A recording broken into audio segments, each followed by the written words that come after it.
Good morning student. Next theorem आपके पास है great Picard theorem.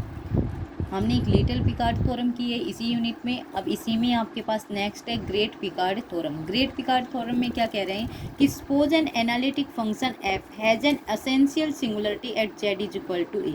कि आपके पास क्या है कि z is equal to a के ऊपर आपका फंक्शन जो एफ है, एनालिटिक फंक्शन जो है वो क्या है, उसके पास क्या एसेंशियल सिंगुलरिटी है। ठीक है। Then in each neighbourhood of a f assume each complex number with one possible expectation and infinite number of terms। आपको ये वाली चीज आपकी क्या है, या फिर आपके पास एक और स्टेटमेंट है। उस स्टेटमेंट में क्या बोल रहे हैं कि f has an isolated singularity at z is equal to A.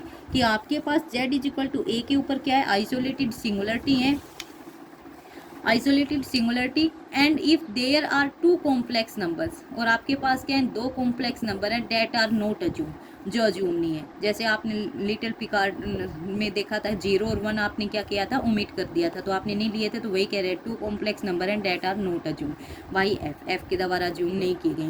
Then z is equal to a is either a pole. तो z is equal to a जो है आपका या तो एक पोल होगा या फिर और ए रिमूवेबल सिंगुलरिटी, या फिर रिमूवेबल सिंगुलरिटी।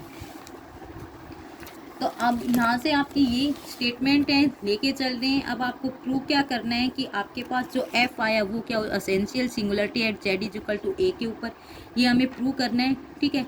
अब जेड इज इक्वल टू यहाँ पे ए है, हम ए की वैल्यू 0 लेके चल रहे हैं, तो जेड इज इक्वल टू 0 के ऊपर प्रूव करेंगे। फिर हम ले रहे हैं let if possible suppose that there is an R, कि आपके पास क्या आर है, सच दैट टू मेंबर्स, कि आपके पास क्या है, दो मेंबर्स है। एफ जेड आपने फंक्शन ले लिया कि आपके पास एफ जेड आपका क्या है, ये एनालिटिक फंक्शन है जो किस में है, मॉडुलस सॉरी 0 से ग्रेटर देन है, लेस देन आपका आर है। ये आप फंक्शन लेके चलिए। उसने क्या है कि आपका फंक्शन दो वैल्यूज को अज्यूम नहीं कर रहे हैं। ठीक है। आपके पास एफ ऑफ जेड हम सपोज कर लेंगे not equal to 0 and F of Z is not equal to 1 for all आपका क्या है, इस वाले 0 से greater than modulus of Z less than R, इस वाले लीजिए। ठीक है। फिर हम एक जी मान के चले हैं आपके पास कि ये क्या है, आपकी बॉल बी आर है जिसका सेंटर 0, रेडियस आर है, इसमें से आप 0 को सब्ट्रैक्ट कर लो, ये आपके पास क्या है, आपका जी सेट। फिर एफ एन डिफाइन कर रहे हैं फंक्शन एफ एन को, जो मैपिंग है ये कहाँ से कहाँ फंक्शन जी से कॉम्प्लेक्स में, और एफ एन जेड आपको ने क्या किया, एफ ऑफ जेड बाई में एन, ये डिफाइन किया आपने। आपकी मैपिंग जी से कॉम्प्लेक्स में है, जी आपका ये वाला है, एफ एन जेड आपने क्या लिया, एफ जेड बाई में एन। ठीक है।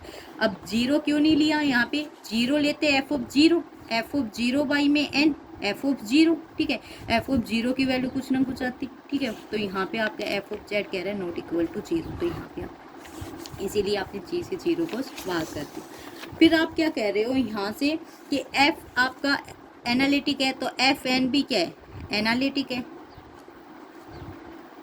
ठीक है। एनालिटिक है तो आपका एफ क्या अज्यूम नहीं करे, 0 और 1 वैल्यू को, तो एफ एन भी क्या अज्यूम नहीं करेगा, 0 एंड 1। ठीक है।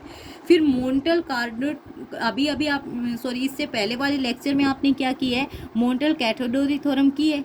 ठीक है। उसमें आपके पास क्या थी कि आपका एफ एन आप यानी आपके पास एक एनालिटिक फंक्शन है जो 0 और 1 को अज्यूम नहीं करेगा, तो आपके पास जो सीक्वेंस थी वो नॉर्मल थी। नॉर्मल किसमें थी, आपके एक कलेक्शन था आपका मैपिंग का जो 0 से सी इन्फिनिटी में। ठीक है। तो यहाँ से आप क्या बोल सकते हो, ये एफ एन ये वाली आपकी, ठीक है, ये क्या हो जाएगी, नॉर्मल हो जाएगी आपके किस में, आपके इस वाले में। ठीक है। एफ एन क्या हो गया, नॉर्मल हो गया किस में, इसके अंदर। फिर एफ एन आपका नॉर्मल हो गया, तो हम इस वाली जो ये है इस सीक्वेंस की सब सीक्वेंस ले रहे हैं एफ एन की। ये क्या आपके पास एक सब सीक्वेंस है आपके एफ एन की। ठीक है। और हम कह रहे हैं कि ये सब सीक्वेंस एफ एन के कहाँ पे कन्वर्स करिए, आपके फाइव, और ये आपके पास क्या आपका यूनिफॉर्मली है किसके अंदर, on Z, modulus of Z is equal to 1 by में आर।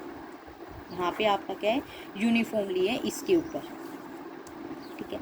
यूनिफॉर्मली है तो फाइव आपके पास क्या है, एनालिटिक है किसके ऊपर, एनालिटिक ऑन जी के ऊपर। ठीक है। या तो आपके पास ये एनालिटिक आएगा ऑन जी के ऊपर, या फिर आपके पास क्या आ जाएगा, आपका फाई आपका इन्फिनिटी के इक्वल रहेगा। अब फाई को हम क्या एनालिटिक चल रहे हैं, लेके चल रहे हैं। इफ फाई आपके पास क्या है, एनालिटिक है, दोनों पॉसिबिलिटी बताएंगे। फाई आपके पास एनालिटिक है, एम हमने ले लिया कि आपके पास क्या मैक्सिमम वैल्यू है आपके फाई ऑफ जेड वाले इस फंक्शन की मैक्सिमम वैल्यू मॉडुलस करोगे, modulus of Z is equal to 1/2r, ठीक है इस वाले से। अब मॉडुलस लो एफ ऑफ जेड, आपने एफ एन जेड आपने डिफाइन किया है एफ ऑफ जेड बाई में एन की, ठीक है।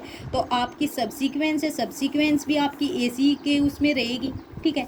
तो आप क्या कहोगे, आप यहाँ से एफ जेड बाई में एन के सब्सीक्वेंस लेके चल रहे हो, एफ एन के आपकी इस तरीके से डिफाइंड है। ये वाली किसकी इक्वल, आपके एफ एन के जेड की इक्वल है, ठीक है। अब यहाँ पे आपने क्या किया, एफ एन के जेड में एक बार ऐड किया और एक बार सब्ट्रैक्ट किया फाई जेड फंक्शन को। यूनिट मॉडुलस है, आप मॉडुलस हटाओगे तो आपके पास क्या आ जाएगा, लेस देन इक्वल टू, ठीक है। लेस देन इक्वल टू आएगा तो आपने अभी आपका क्या फाई एनालिटिक फंक्शन है और एफ आपने क्या लिए है, आपने मैक्सिमम वैल्यू ली है मॉडुलस ऑफ फाई जेड की, ठीक है। तो आप यहाँ से क्या कह सकते हो कि आपका ये कंप्लीट फंक्शन है, ये लेस देन इक्वल टू किससे रहेगा, एम से, क्योंकि इसमें ये भी पॉजिटिव वैल्यू, उसमें एम वैल्यू, ये मैक्सिमम वैल्यू की है, तो आपकी क्या रहेगी, लेस देन इक्वल टू आपके इस एम से, ठीक है। ये सब सीक्वेंस माइनस में फाई एन की है, तो ये आपकी वैसे ही कोई स्मॉल वैल्यू आएगी, ठीक है। इस वाली आपकी ये वाली से less than equal to M रहेगी। फिर आपने क्या किया है, मैक्सिमम मॉडुलस प्रिंसिपल पढ़ा है। मैक्सिमम मॉडुलस प्रिंसिपल क्या कहता है कि एफ आपका यूनिफॉर्मली बाउंडेड है ऑन सम डिलीटेड नेबरहुड के ऊपर, ठीक है, रिमूवेबल बाई रिमान्स थ्योरम। ये रिमूवेबल कर सकते हो आप रिमान्स थ्योरम से, ऑफ जीरोज की यानी सम डिलीटेड नेबरहुड ऑफ जीरोज में आपका क्या एफ का यूनिफॉर्मली बाउंडेड है इन पे। And Z is equal to 0 must be a removable singularity.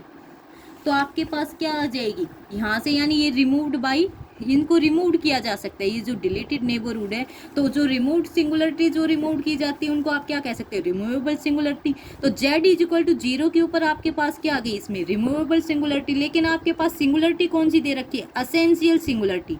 इसका मतलब ये तो आपके पास क्या आ गया, कॉन्ट्राडिक्शन, कि फाई आपका एनालिटिक लेके चले, ये आपके पास क्या आ गया, कॉन्ट्राडिक्शन, क्योंकि आपके पास जेड इज इक्वल टू 0 के लिए क्या दे रखी है, असेंशियल सिंगुलरिटी, ठीक है। तो फाई को आप एनालिटिक नहीं ले सकते, फाई आपके पास क्या आ जाएगा, इन्फिनिटी, ठीक है। तो आप इस केस में आपके पास क्या हो गया, इन्फिनिटी आते ही एफ के पास क्या हो गया, पोल हो गया at Z is equal to 0 के पास, ठीक है।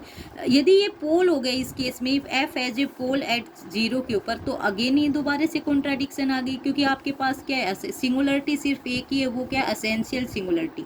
तो आप क्या कह सकते हैं कि so at most one complex number is never assume, कि एट वन यानी आप जो एक वन कॉम्प्लेक्स नंबर है उसको आप अज्यूम नहीं कर सकते, ठीक है। आपके पास यही आपकी क्या थी, ग्रेट पिकार्ड थ्योरम, आपके पास हो जाएगी यही।